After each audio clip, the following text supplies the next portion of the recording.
Okay, my atheist testimony! Ah! After I had my bar mitzvah, within a year or so, I began going down a path of orthodoxy in Judaism. My mom especially had a very big problem with Orthodox Jews, and she still does. That being that she feels that they are highly against women. Me becoming an Orthodox Jew created a little bit of tension between us. I did the whole Orthodox thing for about 2.5 years, and I slowly fell away from it for reasons I've discussed before, but basically the fact that I had too many questions and I wasn't getting any good answers. And I kind of fell into this agnostic Jew phase, as it were. The dissonance with my parents was still very, very active. So here I am calling myself an agnostic Jew. It's my senior year in high school now, and I really only have one very, very good friend in the world. He's this guy who, he's extremely skinny, kind of funny looking. He's kind of depressed, like I am. He also was kind of in this period of time where he was calling himself an agnostic Jew. Although all of his siblings, when they turned around 18, delved really, really into Orthodox Judaism. And one night, we're driving around. We have nothing to do. We've got absolutely nothing to do. And so we decided, all right, we're going to call up this friend of ours, who's a girl, mutual friend, and we're going to go get drunk. We had a hookup who could help us out getting some alcohol because we were underage. We'd just go back to my place, my parents would be sleeping, and we'd just get drunk off our ass. One of the things that my friend was particularly depressed about was the fact that he could never get a girl, and he felt that he deserved one. I mean, he was a very good guy. He would treat women better than anybody else that he would see. But, you know, girls only were interested in him as a friend, and he just, you know, it just ate away at him. And I was in a very similar boat. I mean, I didn't have much luck with the ladies, but this girl who was coming over, I had a little bit of a crush on. We start getting really, really drunk. And my friend starts getting really, really depressed, as people tend to do when they get drunk. I'm sitting in the middle. Me and this girl are starting to kind of loosen up a bit, as it were. And we start start kissing a little bit, start, fooling around a little bit. And my friend on the other side of me is crying. It was a fucking stupid thing to do, absolutely on my end. I should have been there for my friend. But, I was drunk. He didn't really blame me so much for the fact that I was, actually getting some or whatever, or that the fact that I was ignoring him then. But apparently I was somewhat dismissive of him on the ride home the next day, and that was just kind of like the straw that broke the camel's back for him. And a few days later he came up to me and said, "I don't want to be your friend anymore."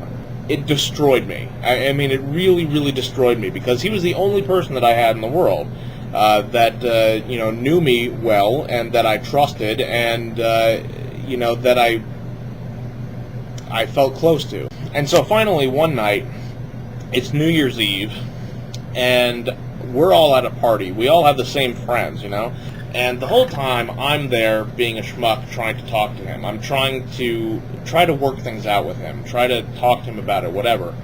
And he doesn't want to have anything to do with me, and I'm getting drunker and drunker by the minute. I just get so pissed off that I leave the house. And I walk down the street where there's a public middle school, I think it was. At the middle school, there's a running track. And here I am, a drunk-ass fat man, and I decide that I'm going to try to run around this fucking track to blow off some of the steam. Needless to say, I make it about a quarter of the way around the track, trip and fall on my ass, or on my face, really. And I'm just like laying on the ground like, I have to finish. And I'm like crawling around the track now because I'm too fucking drunk to stand up again. And I make it about halfway around the track. And this is one of those tracks, it's kind of oval shaped. And like right off the edge of one of these, off the edge of like the track is a long jump pit. So like a big huge long pit filled with sand. And I'm trashed, and I'm like, fuck it, I don't care if I live anymore. I go and I decide to bury my head in the sand, which I do.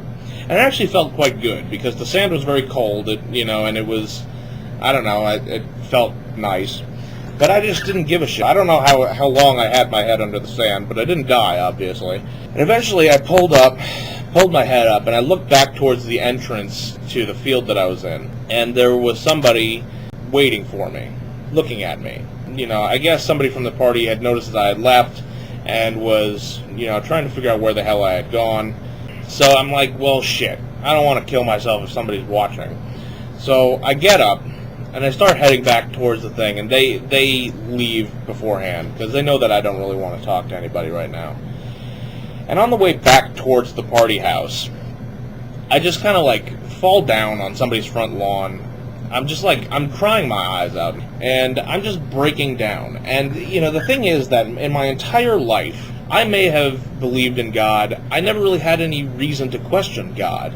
I never needed God as much as I did that night. I just started crying and screaming to God, please help me. Please help this, help me figure this out. I apologized for everything that I had ever done that I could think of at the time, and I needed some help. I needed some comfort. I needed something. And nothing happened. Nothing happened. Later on that night, feeling discouraged and stupid, I drove home drunk, and it was a long drive home, too. It was, I used to be a real fucking retard back in the day. Now, eventually, a much longer time later, my friend and I did sort of kind of reconcile a bit. We kind of decided that we're not going to even deal with that bullshit anymore. We're just not even going to talk about it. We'll just move on, put it in the past, and be done with it. But it was always something that kind of remained in the back of our head. My second year of college was his first year of college, and we decided that we would try to move in together. We both were in the situation of being kind of agnostic Jews. When we moved in, we were even making jokes about his siblings, about how stupid they were, about how ridiculous it was to believe what they believed. And about halfway through the year, he starts with his family curse, as it were, and he starts reading some books, and he starts asking me questions about things that I hadn't thought about. One to name in particular, he says, according to the Torah, all of Judea saw and witnessed God's presence at Mount Sinai. How can you fake that? Somebody must have said, no, I didn't see that, or no, my parents didn't see that, or no, my grandparents didn't see that. Somebody must have said it. Some of these things, at the time, I just didn't know how to respond to him. It was that I didn't know what I did believe, but I knew I didn't believe that. And so, with him being my best friend, and I was honestly trying my absolute best to stay with him, to be the best friend to him, to encourage him on his path. I thought to myself, I will give this another go. I will give Judaism another go. If not for my friend, for myself, it's been almost 3 years now. I want to try to see if I can find my faith again. He and I had arranged to go on a birthright trip to Israel before he actually started getting into the Orthodoxy thing. But he was well on his way by the time we actually went. It was a very, very strange experience. Because the entire time he was there, he was getting more and more religious. And the entire time I was there, I was getting less and less religious. And the tension, the conflict between us was just getting heavier and heavier and heavier. He started using language that just pissed me off. I can't even fucking tell you. Every other word, every other sentence out of his mouth was, you should do this, or you shouldn't do that. You can do this, you can't do that. Go fuck yourself. And I confronted him about it. It was if you want to do this, if you want to do that, fine, do it. But leave me the fuck out of it. I will find my own way if I have a way. I don't know, I think he resented me a bit for that.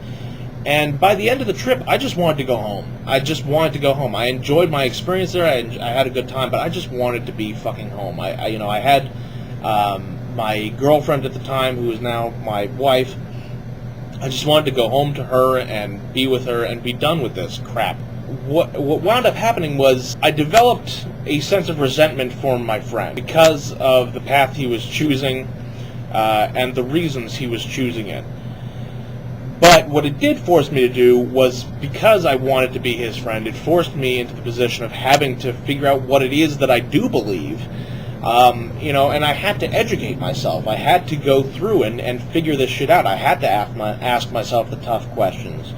I guess I became an atheist long before I started calling myself an atheist. I only started calling myself an atheist after I read The God Delusion. Because the thing was, I think I knew that I was an atheist, but I still had the societal stigma implanted in me that was, that atheists are socially unacceptable, as it were.